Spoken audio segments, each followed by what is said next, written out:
Thanks for tuning in to the Football Talk Squadron. I'm Dutch, and this is our Week 17 going into the final week of the NFL season, Week 18 of the NFL playoffs.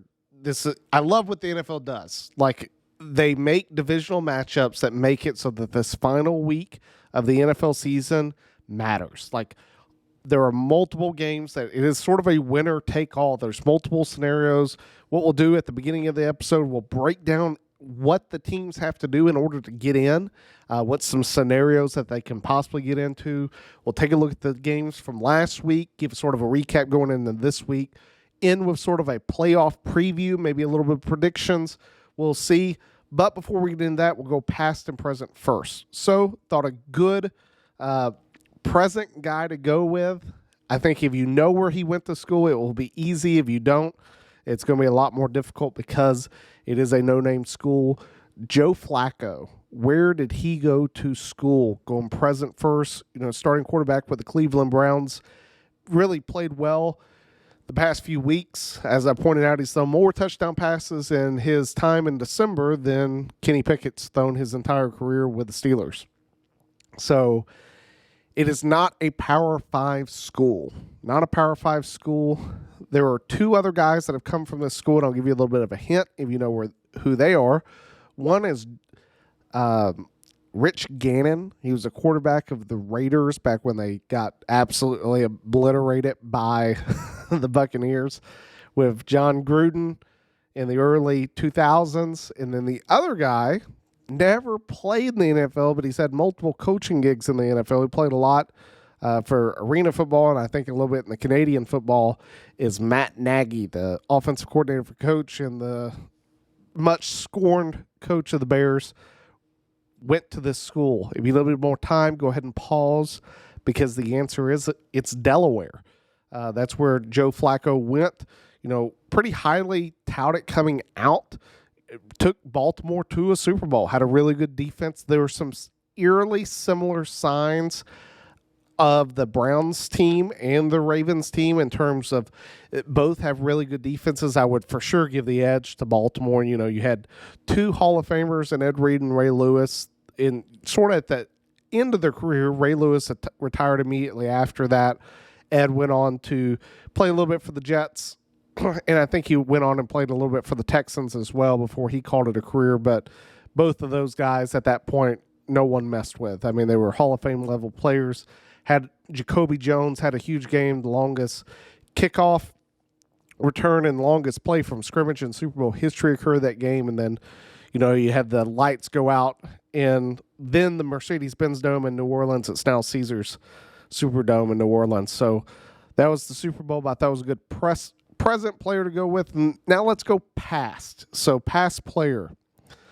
Played for the University of Arizona. Then played for the Eagles, the Rams, the Chiefs, the Jaguars, the Bears, and the Colts. So Eagles, Rams, Chiefs, Jags, Bears, Colts. 2012 is when he came out in the draft, third round, 88th overall pick.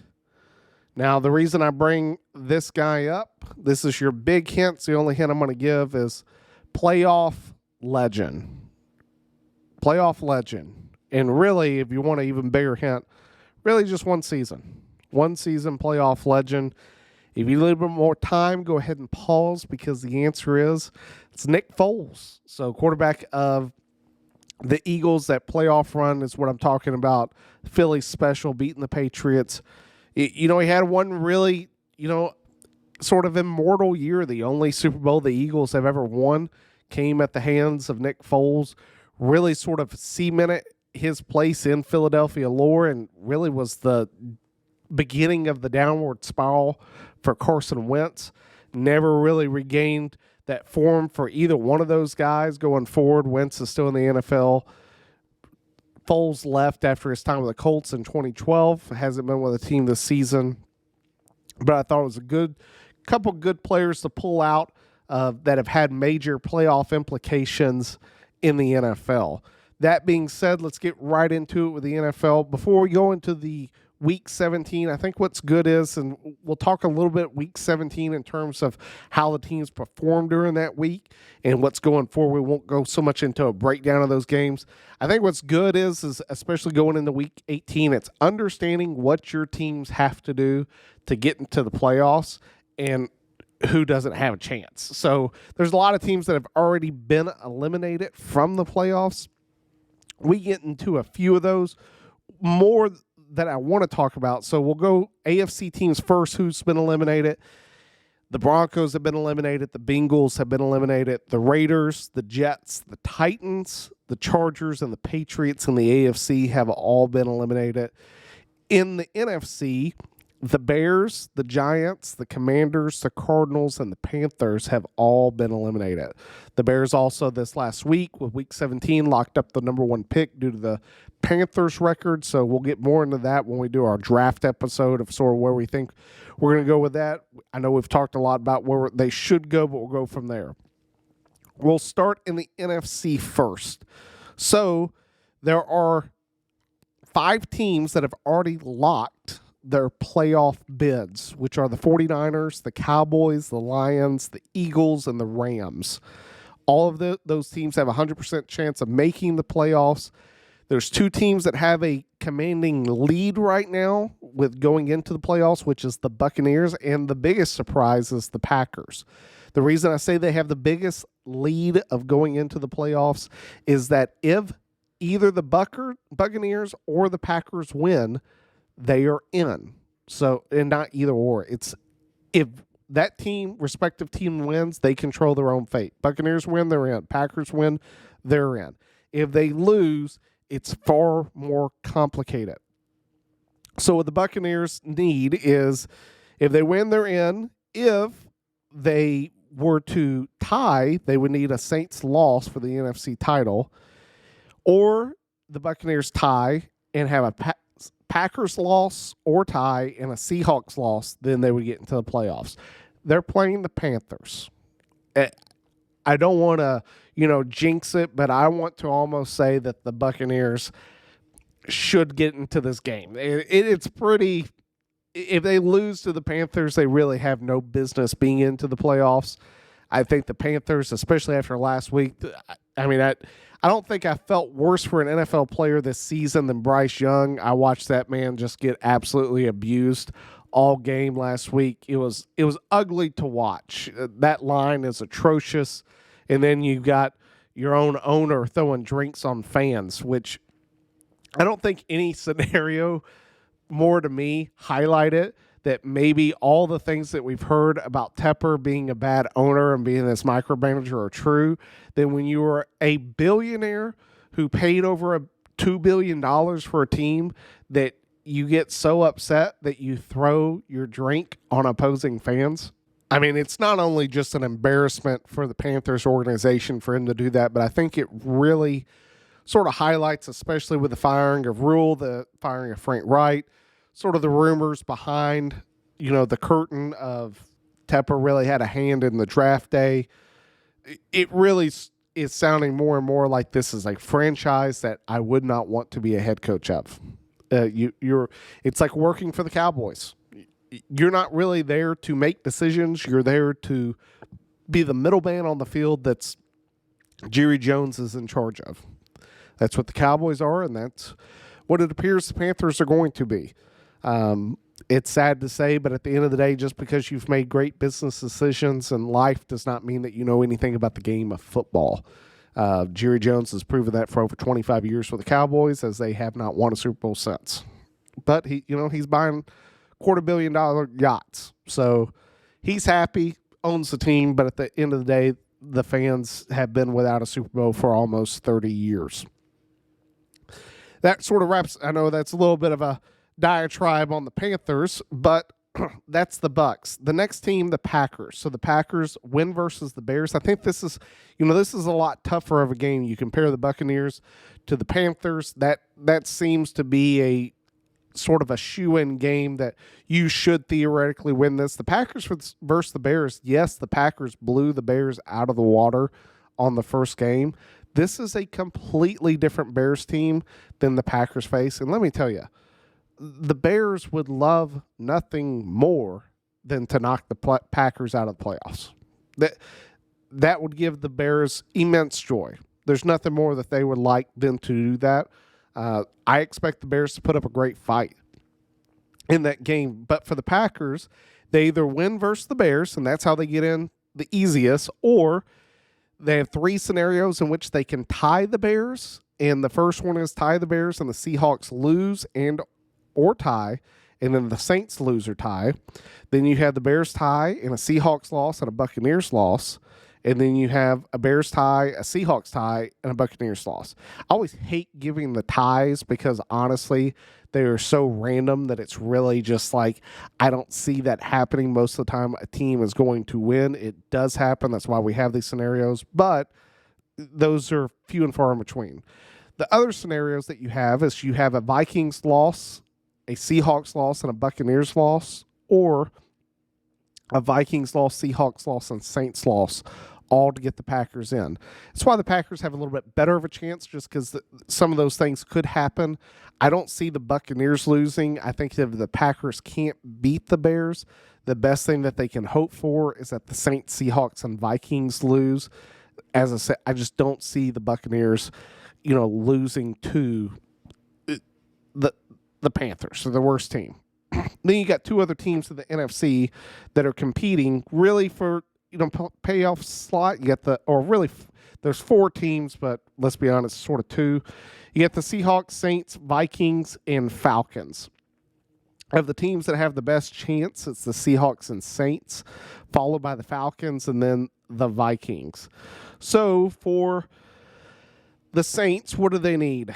The Saints need a win at the Falcons, and they need the Bucs to lose to the Panthers. They've got to have the Buccaneers lose. Or you have a win at the Falcons, the Seahawks lose, and the Packers lose.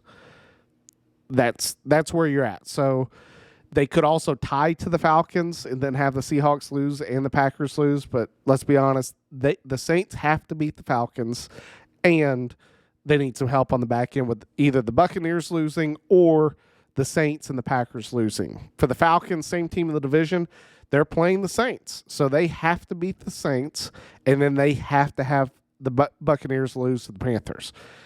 If the Bucs lose to the Panthers and the Saints win, then it's the Saints division. How I see this going, Buccaneers are going to win this game.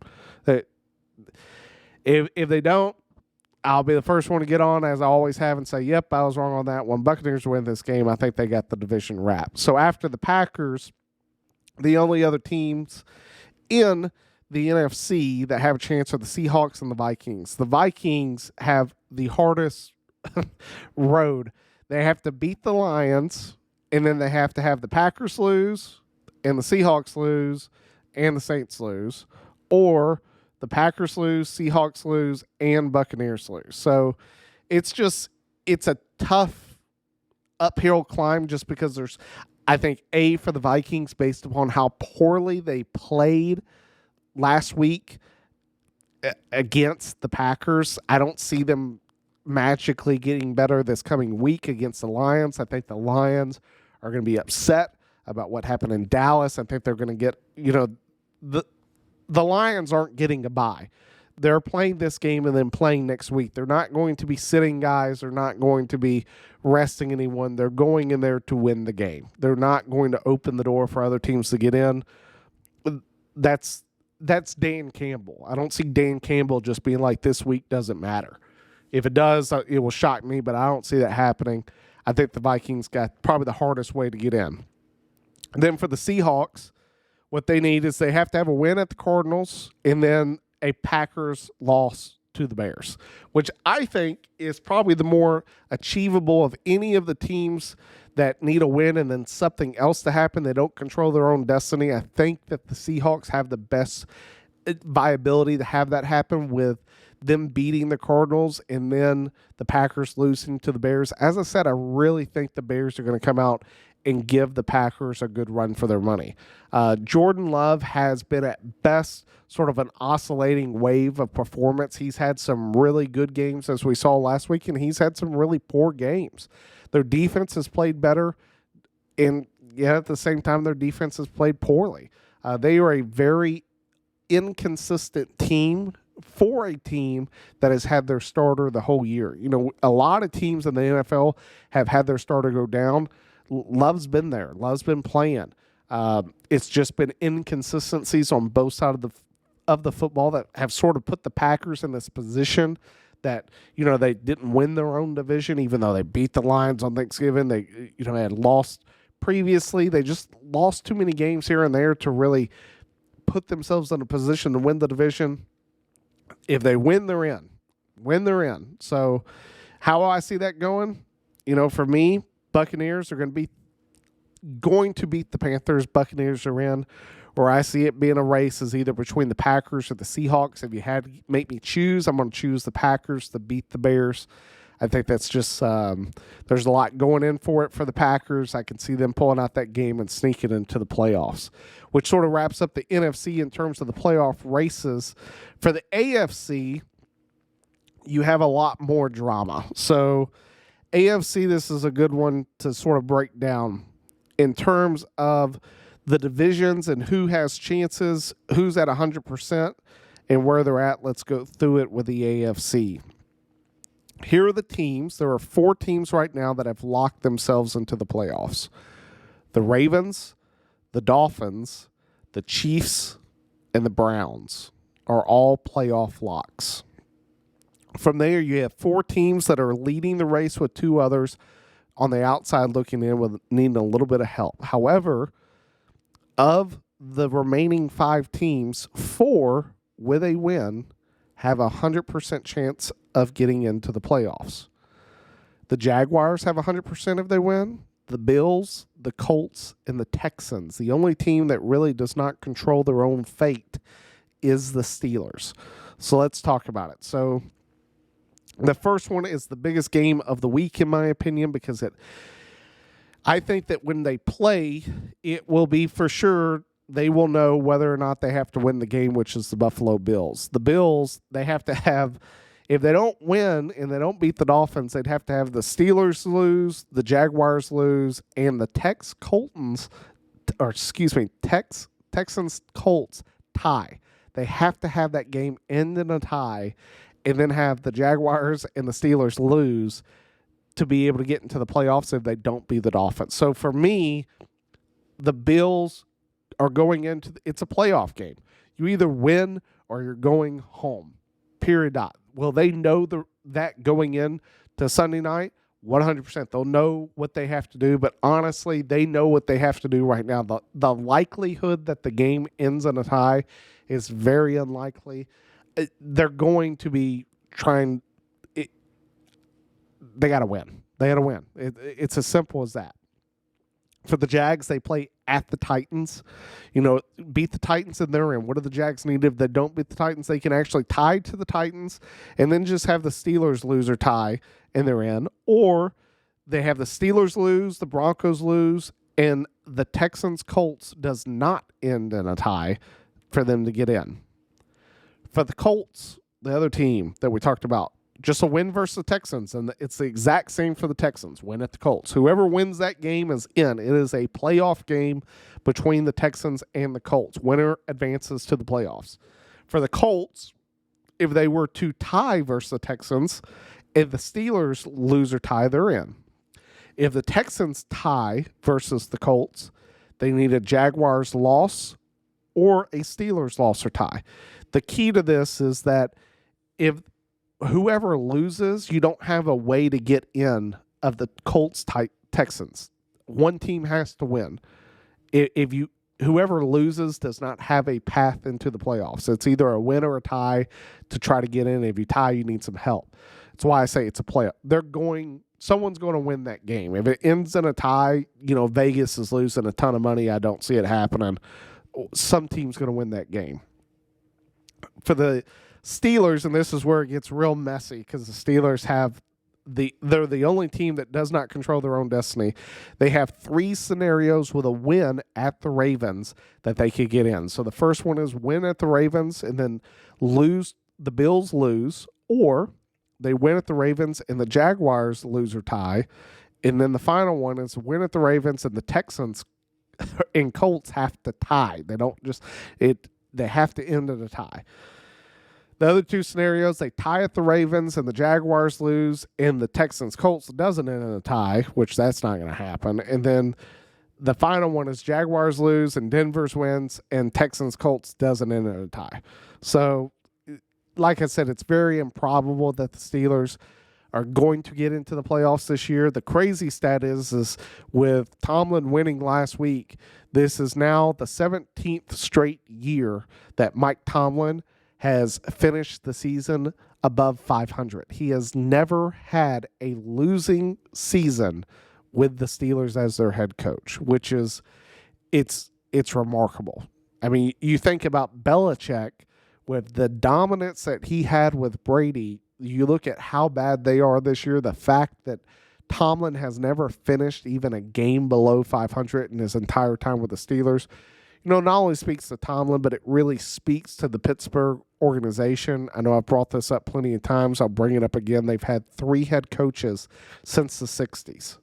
Noel, Cowher, and Tomlin all have won Super Bowls, and they have all been given an incredibly long leash. The Pittsburgh Steelers believe that having consistency and stability at a position makes you a better football team. And for the past 17 years, yes, I understand that it hasn't always worked out in Super Bowls or playoffs berths, but it has made it so that they have not been at the bottom of the league. Which, honestly, if you were to sit back and go, would you rather be the Steelers and not have sub 500 seasons, or would you rather be the Browns or the Lions or the Jets or half of these other teams that have been atrocious for decades? I guarantee you that other team would say I'd rather be the Steelers. I'd rather at least be on the winning side of things every single year and have a chance to possibly either win a Super Bowl or compete in the playoffs than sort of going into the season knowing that you're possibly out. I know that took up a little bit of time with breaking down the playoff scenarios. I always find those interesting, so I thought I'd break them down on this one. But let's get into we talked about these games, but let's get into them. I take a look at the Steelers-Ravens. The Ravens absolutely shellacked the Dolphins, which it was funny. I was talking to one of my buddies on the phone, and he said this, and it's one of the truest things I've ever heard. The Dolphins and the Cowboys are the exact same team. They are the exact same team. They look so good until you put any pressure on them, and then they fold. I mean, when you think about both the Cowboys should have lost that game. I'm going to get in that too in a second. But then the Dolphins go and play the Ravens. And it's not just like, hey, we were sort of in this game. 56-19. 56-19. Yes, they were leading after the first quarter, but then the Ravens scored 21 points in the second, 7 points in the third, 21 points in the fourth. Blew the Dolphins out of the water from that standpoint. The Dolphins have had good, it's sort of like it's just like the Cowboys. They've had a really good offense at times, and then they just failed to put up points to keep up with other teams. They put up points on bad teams, but against good teams, they really fold underneath that pressure. For the Dolphins, it got even worse. They had already lost Phillips to the Achilles, and now they lose Bradley Chubb to an ACL. The injuries on defense right now, in my opinion, is to the point that they're not going to win the Super Bowl. They're going to get into the playoffs. They're already in the playoffs. They have a 100% chance of going. It's about who they play. Lucky for them, they're in the AFC. They're going to probably play some teams that really don't have any business being in the playoffs. I still think that they can lose to anyone, but the ability for the Dolphins or me to sit back and say they can beat anyone, no. Mainly because the Ravens are in the AFC. It's clear that they're not beat the Ravens this year. So they're going to have to go play in Baltimore. If they made it that far, it's not going to happen. The Dolphins, they just have too much to carry on that standpoint. And then, I sit back and I look at the other team, the Steelers. they have a really good win at the Seahawks. They played really well. Mason Rudolph has played better than Kenny Pickett, which I keep going back to this with inconsistencies at the position of quarterback this year. It's really been the year of the backup in the NFL this year. Kenny Pickett's proven, I think, without a doubt, that he's not a quarterback in the NFL in terms of being a starter. Like, he's not your franchise guy. The Steelers need to find someone else. The issue with being above 500 all the time is you sort of get what's left over outside of being having a top draft pick. Unless you're willing to sacrifice a lot of draft capital, move up and take someone or trade for someone, the Steelers are in a predicament that it's tough to find that guy late in the draft. Has it been done before? Absolutely. It happens all the time. I mean, for all the miscues that he may have had this year, Purdy is still playing better than any Mr. Irrelevant in history. No Mr. Irrelevant has ever made a Pro Bowl, much less, I think, up until the point of a few weeks ago, he was in the running. He was the number one guy for the NFL MVP. He was playing at an unprecedented level for a Mr. Irrelevant draft pick. There's quarterbacks out there. Brady's happened. I mean, Favre. There are plenty of quarterbacks who have not gone in the first round who have made Hall of Fame level careers. There have even been guys who are undrafted. Kurt Warner. There are guys out there who have played far beyond what anyone could have ever thought. It is diamonds in the rough, and you have to be able to find them. I think it's also about admitting when you don't have that guy, Kenny Pickett's not that guy. The fact that your third-string quarterback in Mason Rudolph has come off the bench and already looks better than him, and that you have an in-division rival pick up Joe Flacco, and he's thrown more touchdown passes in a month than your guy's thrown in an entire career, it speaks volumes. The Steelers, I think the Ravens probably rest a lot of players. I don't think the Ravens, as much as they would love to beat the Steelers, I don't think the Ravens are going to, at any point, endanger their MVP in Lamar from getting hurt. So do the Steelers have a good chance to win this game? Yes, from that standpoint. I think the Ravens put a lot of people, on ice, I guess you could say, just to make sure that they're not in any danger of getting hurt and possibly jacking up this playoff race. But the Steelers need help actually get into the playoffs. They don't control their own destiny. Then you take a look at the other game on Saturday, the evening game, which is great, Texans-Colts. So that game, winner take all. Winners in the playoffs. Where I sit back and look at this, the Colts have been very sort of like, exactly what I was talking about with the ups and downs of teams. They've played really good. They've played really bad.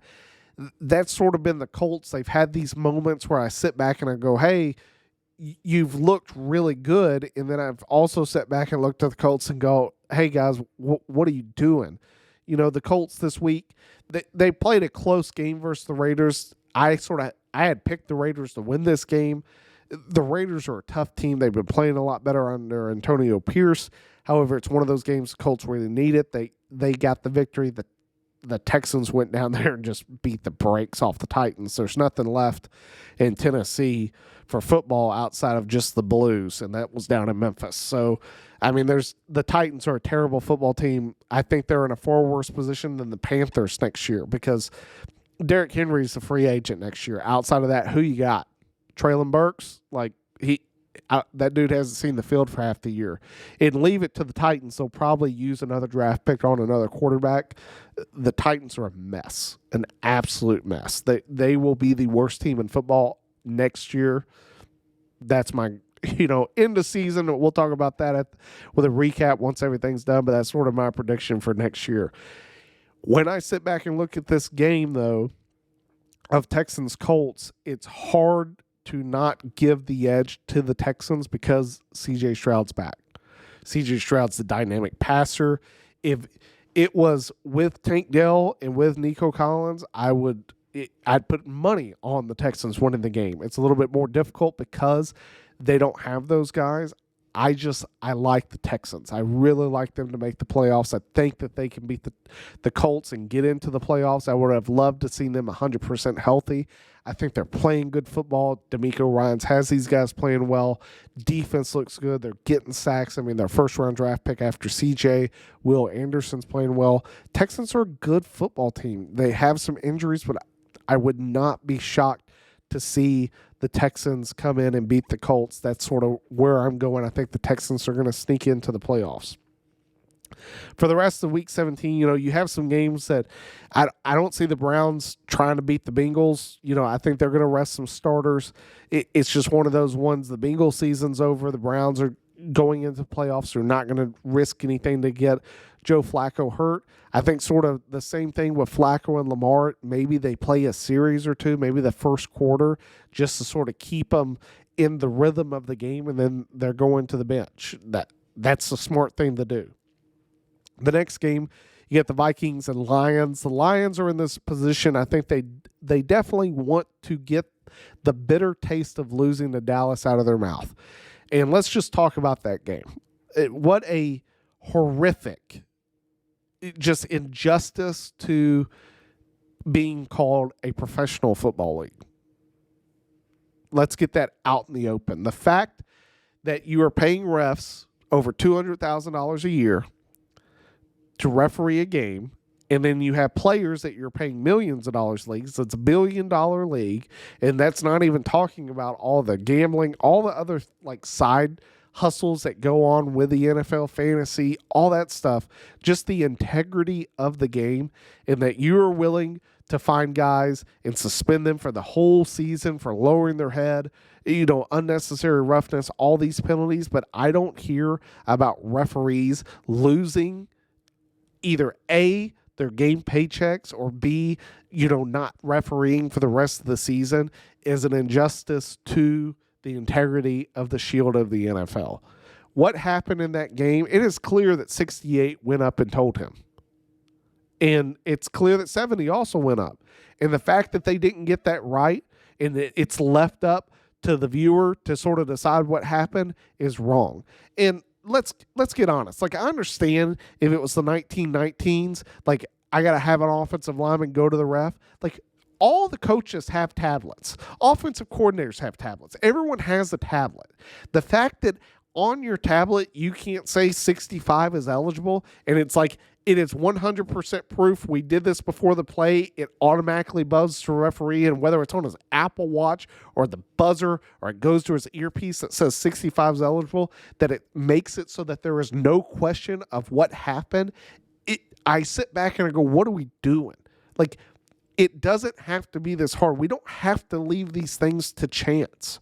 It doesn't have to happen.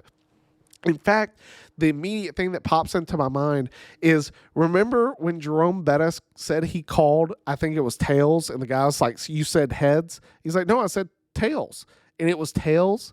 There was this debate of well, what happened on the play call? And the NFL immediately changed and said, before you even flip that coin, you're going to ask him, you're going to get a verbal confirmation. You'll be like, you said heads. And he's going to be like, yeah, I said heads. And then you'll flip we're not going to leave this up to chance anymore. The NFL has to do the exact same thing with this scenario.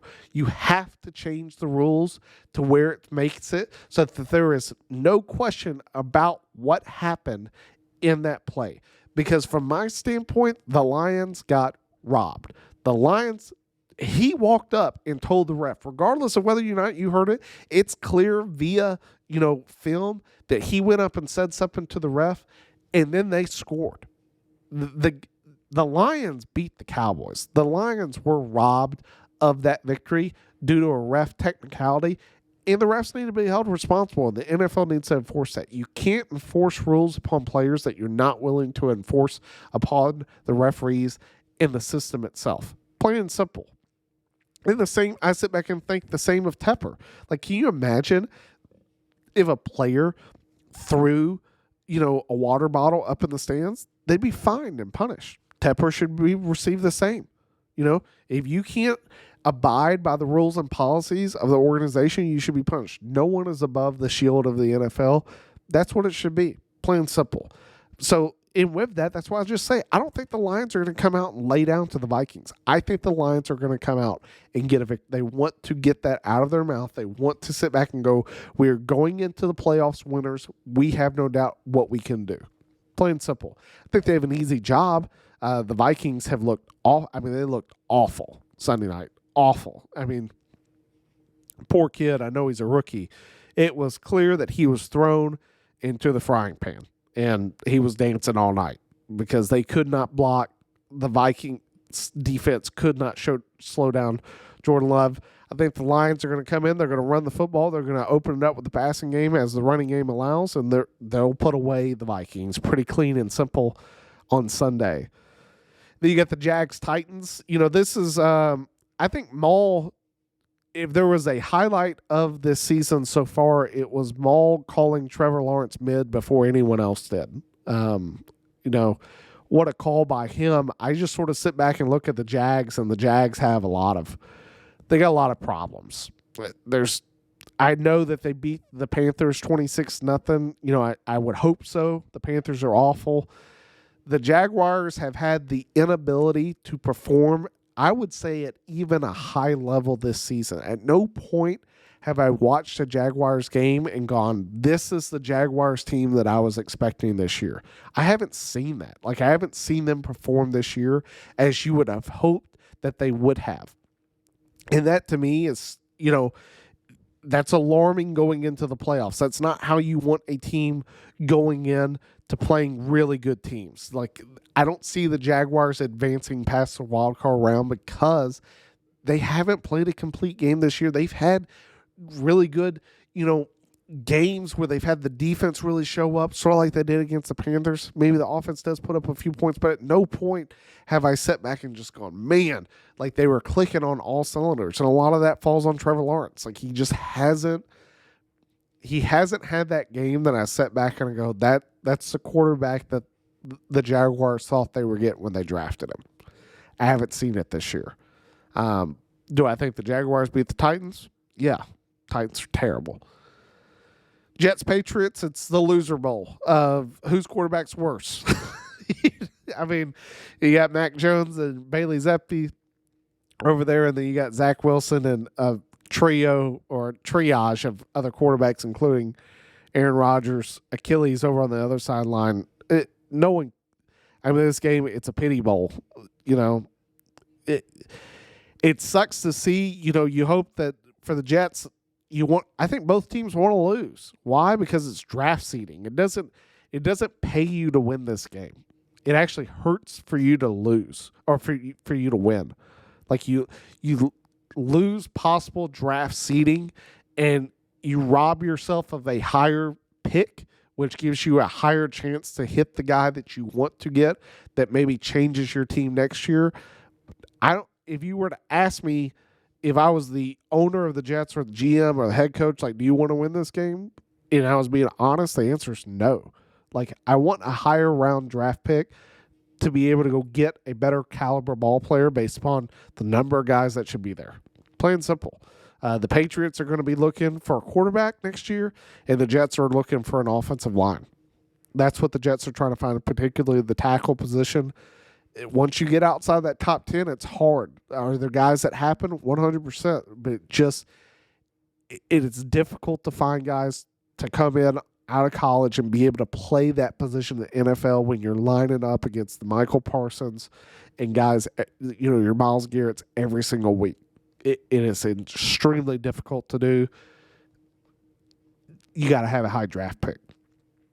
The next Falcons Saints, Maul sent me this picture and it said one's got to go. And it was 4 pictures of NFL coaches, and all of them were Arthur Smith. And that was the truest thing that I had seen all week about the Falcons. I mean, the Falcons, you sit back and I was talking about with Maul and Pops, and it was a good conversation. Pops is hoping maybe the Bears with the number 1 pick take Marvin Harrison Jr., and I said no. And the reason I said no to that idea is it's too high of a draft pick to burn on a wide receiver, regardless of how good he is. And this is why. one, yes, if you knew that Marvin Harrison Jr. was going to be the next Jerry Rice, and absolutely you burned the draft pick on him. Like, it's tough to do that, though, because at the end of the day, regardless if you have Jerry Rice or Randy Moss on the field, it's just one guy, and he doesn't touch the ball every single play. Like, that's what a quarterback. That's why quarterbacks go number one. And then when it's not a quarterback, who is it usually? It's usually an offensive lineman or a defensive lineman. Why? The offensive lineman is a part of every single snap of the offense. Like, he's got a block. If you find your Joe Thomas, if you find your guy that's going to be the anchor of your offensive line, there's not a higher that's worth every single first round that you got, because you need that. And then on the opposite side, when you have a Myles Garrett, there is no bigger threat to a quarterback than a guy that gets to him. It disrupts that one guy. Think about Aaron Donald in his career. How many times he has changed the game, and he's one guy, because that's how powerful of a position having a defensive lineman that wrecks shop can be. And that's why they go so high in the draft. I just sit back and I look at the Falcons. You know, they traded up for Bijan. And this is the negative side to Arthur Smith, is when you spend such a high draft pick and you go get that guy, then you have to put the ball in his hands. You can't sit back at the end of the game and be like, the dude got under 10 touches this game. Like, why did you draft this guy then? Because it's not just a fan's perspective. That's just a football analytic, perspective. You can't go spend this high of a draft pick on someone and then not use him. You have to be able to get something out of him. And Arthur Smith hasn't really gotten anything out of that team. And I want to bring this up. I saw this come across my feed, and honestly, I had completely forgotten about it. ESPN, one of the few times that they've really hit the nail on the head, was they brought up the fact that in the offseason, Lamar Jackson was trying to get a new contract. The Ravens didn't want to get it to him. And they pretty much made him a tendered restricted free agent to the market, allowing him to test it out. And one of the teams that could have made a run at him and possibly gotten him, if they had made him a deal that Baltimore was unwilling to match, they would have signed him, was the Falcons. And the Falcons passed on that. And I sit back and I go, what morons? Like, why did you not go get Lamar Jackson? You would have had the ability to have the guy at quarterback that you couldn't draft right now. Like, the Falcons are sitting at a position in the draft. There is no one left by the time they get to them. I know that the Falcons are sitting back thinking maybe they might get Jaden Daniels, maybe they get someone. Would you rather have Jaden Daniels or would you rather have Lamar? Give me Lamar 100% of the time. And that's not a shot at Jaden Daniels. It's more, I know what Lamar can do in the NFL. Every guy coming out in college, whether it's Caleb Williams, Drake May, Jaden Daniels, any guy coming out is unproven. Like, one of the things, I remember Brett Musburger used to do it all the time, and it drove me and my dad nuts, is he'd be like, you're watching a future NFL Hall of Famer. And me and my dad would fall out of our chairs watching college football. You'd hear announcers just say, that's going to be an NFL Pro Bowler. And anytime someone tells you that, that dude is a moron. Why? Because you just don't know what this guy is going to be capable of once he gets in the NFL. Don't get me wrong. There's a lot of good predictors that say, can he make this throw? Can he make that catch? Does he have the speed? Does he have these intangibles that theoretically he should be able to make this happen? Yes, but it depends on what team does he go to, who's his head coach, all these different factors come in that make a Hall of Fame player. Like, do I think that, Brady makes it outside New England? I don't know. What happens if Bledsoe never takes that shot on the sideline? Like, do we even know who Brady is? Does Brady ever get the opportunity to, if Brady's not New England, is he the Brady that we know of today? My argument is no. Like, from a statistical standpoint, I would say that there is probably a 99.9% chance that if Bledsoe doesn't get hurt on that play, we don't even know who Tom Brady is. He is just another name that 5 years into the league, he's gone. He's gone. He's not with the Patriots. Bledsoe goes on to have a good career. Like, it's just, some of it is luck and timing. But I say that to say that when you know that you have a guy, that's why the Buccaneers went out and got Tom Brady. Like, We know who this guy is. We think, or not just we think, we know that he's capable of winning a Super Bowl. They bring him, and what do? They win a Super Bowl. Like, in the fact that the Falcons passed on that speaks to the Falcons organization as a whole. It's why I hope they lose versus the Saints. Like, at least like the Saints, Derek Carr have one more chance at a redemption. The Falcons have no business being in the playoffs. They do not have a quarterback. They have good ball players. They have good ball players on both sides of the football, offensive and defense. But at the position of quarterback, the Falcons are terrible, terrible. Ritter and Heineke are not the answer. Heineke, I think, is a good backup, but it's a backup at best. Ritter's not a backup. He's not that at all. He's not a starter in the NFL in any means of the word. At no point of all the quarterbacks in the league am I sitting back going, yeah, let me put the ball in Desmond Ritter's hands to win us the game. Like, I will take a Joe Flacco before I take a Desmond Ritter.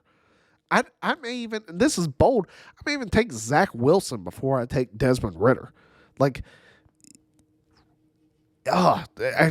it's frustrating. But, give me the Saints against the Falcons. I know it's long-winded. Bucks, Panthers, I've already talked about Bryce Young getting abused. On the other side of the football, I sit back with the Bucks. They have some big decisions to make. I think that if they are able to beat the Panthers and advance into the playoffs, hands down, you got to pat Mayfield on the back. Like, to overcome what he's overcome, people forget, we went from the Browns to the Panthers, didn't make it there, went to L.A., had a really good game with the Rams, brought him back, got a victory. I think Sean McVay sort of showed this guy has something here. We have Stafford. We're good.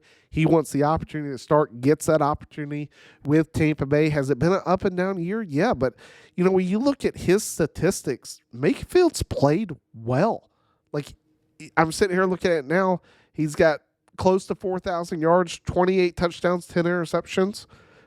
That's better than most QBs in the league. He's done very well, and they're in a position to get to the playoffs. I sit back and go, the Bucs are in a good position.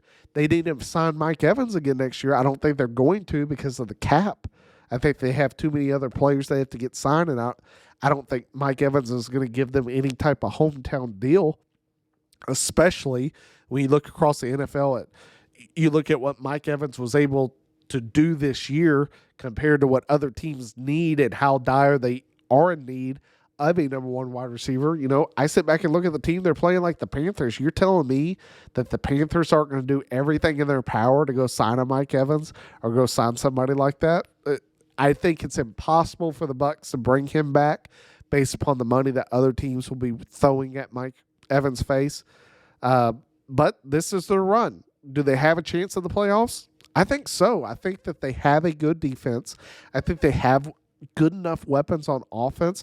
The question is can you avoid the big mistakes? And that's not just on Mayfield. That's sort of across the whole team. I think that for the Buccaneers to advance in the NFC, they really have to play perfect football. They can't have a bad game against some of these teams in the NFC or else they'll lose. You really have to be on your A game going into the playoffs. But as I said all this whole episode, give me the Bucs against the Panthers. Then you got Bears, Packers. Both quarterbacks, I think, have proven that they deserve another year with the organization before you make anything. And I know that speaks more to Fields than it does to Love. Love has way, it's just his rookie year in terms of really getting a lot of playing time. Fields has a few years. I know they own the number one pick. We've talked at ad nauseum what they should do with that number one pick. I look at it, and the biggest thing that I see with the Bears is last week, and this is sort of my big take with them with the draft, there were a couple plays. There was one in particular that Fields gets out of two guys being all over him, gets out of the pocket, runs for a first down. No quarterback in this draft is capable of doing that. Period. Fields is the only one capable of making that play. Caleb Williams can run, but he can't run like Fields. Drake May sure can.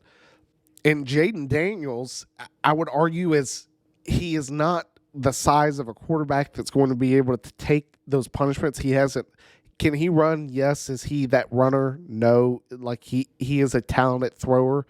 Fields is your best option right now based upon the level of an offensive line that you have. They need to beef up their offensive line. They have way too much to gain in draft capital for the Bears. However, it'd be a great victory for the Bears. They've locked up the number 1 seed. Yes, you wouldn't want to really fall much lower with the other first round pick that they hold. However, you're going to get something if you trade out of that. So if you're looking at it from that standpoint, go knock the Packers out of the playoffs. Like, there's nothing sweeter for a Bears fan. As much as the Packers organization with Rodgers has haunted the Bears over the past 2 decades, go get the victory against the Packers and knock them out. It would be a great building block for the Bears going forward. And on the opposite side for the Packers, you've already beaten the Bears once pretty handedly. You just beat the Vikings very handedly. This is sort of I would argue, it's more important to the Packers in terms of coaching stability than it is the Bears. Because I sort of look at Matt LaFleur and Jordan Love and everything that's happened there. If they were to lose to the Bears and not get into the playoffs, I think there is a lot of organizational change that's going to happen with the Packers than it would with the Bears if the Bears were to lose. The Packers are sitting in a position where they believe they have their quarterback, but you sort of look at their wide receivers, a lot of youth, running back. They're in between Aaron Jones and A.J. Dillon. They need a tight end. They've never drafted a skill position player in the first round of the NFL draft. They always go defense. You have a defensive guy that doesn't know whether he should be out for the coin toss.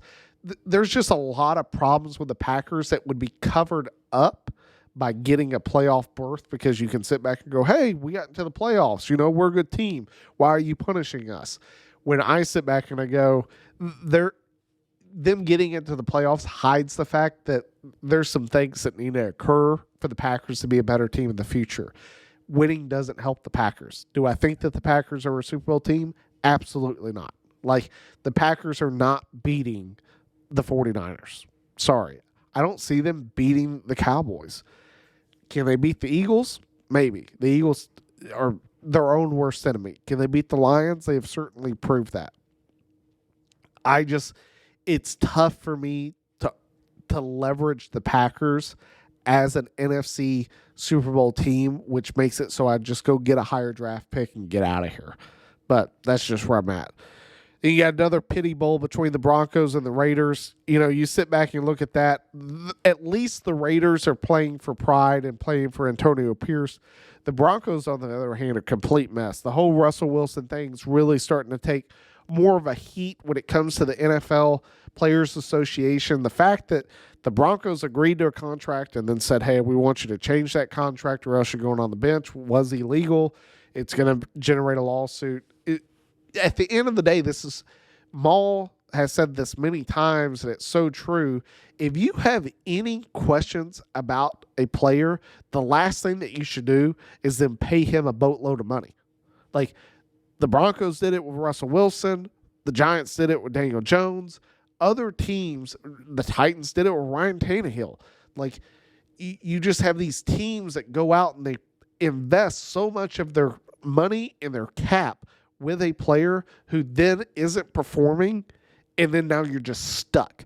The Broncos have millions owed to Russell Wilson that they cannot get out of, period. Cannot.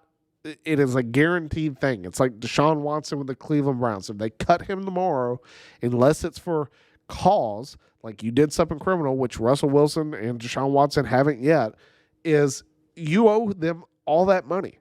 Period. And it's going against your cap. You made a poor business decision. Now you're paying for it for the next few years. That's the position the Broncos are in. Who's going to win the game?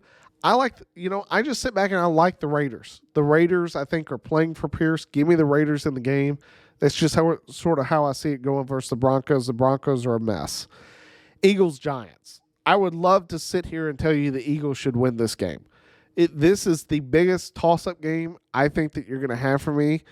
I sit back. Philly's a 5-point favorite.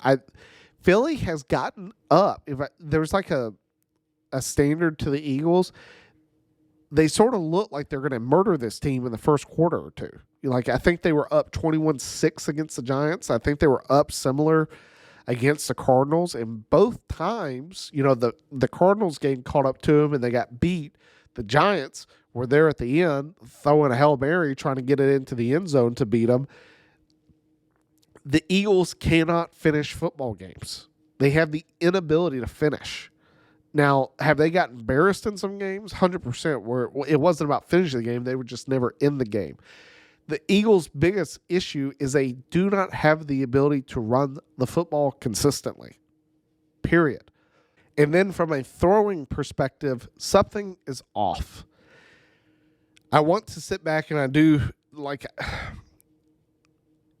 it's equal on Jalen Hurts. It's equal on the coaching staff. I put more of it on the coaching staff. Like, I think this is what happens when you fire a Doug Peterson, you go out, you get a Nick Sirianni, they get to a Super Bowl, but now they're having problems that it's clear that maybe if you had an Andy Reid, if you had, Eric Bellamy, if you had some coaches that were really good with a quarterback to be able to develop and, draw up different plays and different situations to negate some of the things that are happening late in the games. I think the Eagles on paper, they have the players. They're not executing on offense to the level, especially at the position of wide receiver, with just completing passes. I feel like the Eagles are sort of this, they really live on the deep ball. When they hit on the deep ball, they win games. When they're not hitting on the deep ball, it's a close game every single time. And then on the defensive side, I mean, me and Maul both sat down at the beginning of the season, and when you look at the Eagles on paper on defense, you said this is a Super Bowl winning defense, and they cannot stop anyone. I mean, the Cardinals put up over 220 yards rushing on the Eagles. I just sort of sit back and I go, I think Fletcher Cox is too old. He's getting one-on-one matchups that he's not winning. The rookie draft pick in Carter hasn't performed to the level that you thought he would. Your outside ends just haven't gotten sacks. It has been a defensive line this year as compared to last year is not even the same line. They look completely different than they did last year, and it exposes the secondary. It exposes so many things that we thought were sort of the foundations of the Eagles going into the season have been their biggest weaknesses, which is their defense. They have the inability to stop guys consistently, and it's cost them games, huge games. However, looking at that, I don't see the Eagles losing twice. And I don't see them losing the Giants. I think they got the Giants' best chance or best shot a few weeks ago. They know what's coming. Give me the Eagles. I think the Eagles are going to win the game. Seahawks, Cardinals. This is the one that I sit back and I go, I know the Seahawks are picked by 3. I think the Seahawks have a better team. I like the Cardinals. I think Murray has done a good enough job to say that he probably needs another year in Arizona. And I sort of view Murray and Fields in the same boat in terms of, can you go get another quarterback that's maybe better than either one of those guys? Maybe. However, can you go get another guy that is for sure better than another guy on your team at a certain position? Without a doubt. You can go make your team better instantly by drafting someone, or you can maybe risk it at a quarterback that may or may not have the results that you want because the other positions on the field suck. The Cardinals went out and got that tackle from Ohio State year, Paris Johnson. He's played amazing. One of the best offensive tackles in the league this year as a rookie. Played tremendously well. I sit back and look at the Cardinals and go, you have the same opportunity. A really popular pick for the Cardinals right now is Marvin Harrison Jr. Would he instantly make that team better based upon the wide receivers they have right now? Without a doubt. Without a doubt, instantly makes their wide receiver core better. Period. That's the type of impact I think the Cardinals want. I still think the Cardinals win the game. I think the Cardinals have played better than people thought they would this year. I know their record isn't an indication of that, but they have good coaching. They have players in certain positions that are very good. They need a lot more help, which they'll get through the draft, but I like the Cardinals in the game. Then you got Chiefs, Chargers. I sit back, Chiefs really scraped by with a victory last week. I mean, it wasn't pretty versus the Bengals. They found a way to win. The Chiefs are a mess. Like, it's weird because I know I've talked with Maul a lot about it, that it's one of those teams that you don't want to play on the playoffs just because they have Mahomes and they have Reed and they have Kelsey and they have experience in winning those games. But at the same time, it's not the Chiefs teams of old. Like, they have been inconsistent at best. At best. I mean, they are a 10-6 football team that has looked very poor against teams that they should not look poor against. The Bengals are one of them. Like, I mean, they don't have Joe Burrow. And not a shot at the backup, but I would expect this type of game with Joe Burrow in the lineup, not a backup. You shouldn't be struggling to beat a backup quarterback 2 weeks before the playoffs begin. The Chiefs have to find more consistency on offense. And at the end of the day, I talked about it. You have an underperforming offensive coordinator with underperforming wide receivers. And it really says they have a problem at wide receiver. Name another team in the NFL that uses 2 to 3 tight ends in a set consistently throughout the game that's not a blocking, running play. It really doesn't happen. When you have multiple, 3 tight ends running the positions of wide receivers, that to me really speaks to the fact that you're lacking wide receivers. Because there is only, you look across the NFL, I can't think of a team right now, and I'm sure maybe one of you guys will point one out. There are a bunch of teams that have one really, really good wide receiver, but I can't think of a team that has 2 really, really good tight ends. Excuse me. So one really good tight end on a team, but I can't find a team that has 2 really good tight ends. Like, it's just a rarity in football, maybe because you can't pay them both, that you have 2 guys that are just studs that you have a hard time taking them both off the field. That's not what's happening in Kansas City. They're doing it out of a necessity, not because of how good they are, but because they just don't have anybody else, which speaks a lot of volumes to the Chiefs. Also, Chris Jones hasn't lived up to the hype. Like, in terms of, for a man to sit out and demand more money, I'm not playing, then they paid him and he's been out, he has not been the impact that you have seen in the past. I'm not saying that he's not good. It's just that when I turn the game on, I'm not hearing his name like I've heard in years past, where he was sort of the Aaron Donald. Like, in those big games and big moments, Chris Jones's name was loud and proud on the loudspeaker because he was making plays. That's what the Chiefs have to have to be able to win.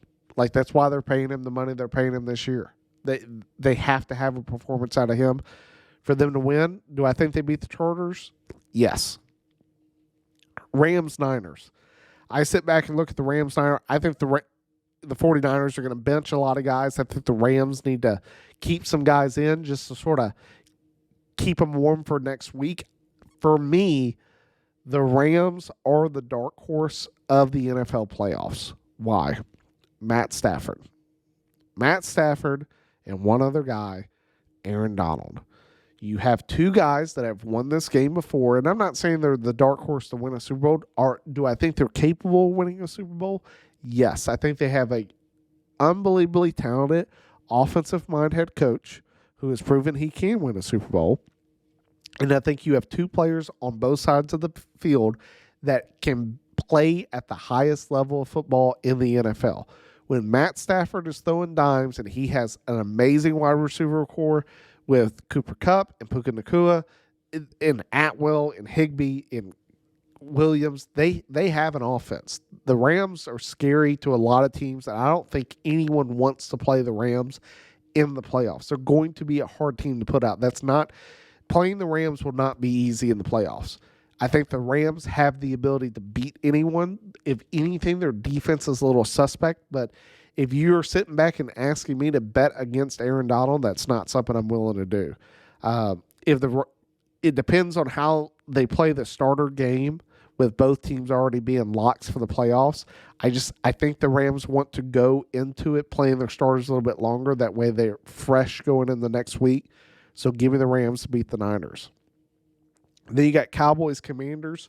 The Cowboys need to, whoever wins of Cowboys, if the Cowboys win the division and they're going to get home field.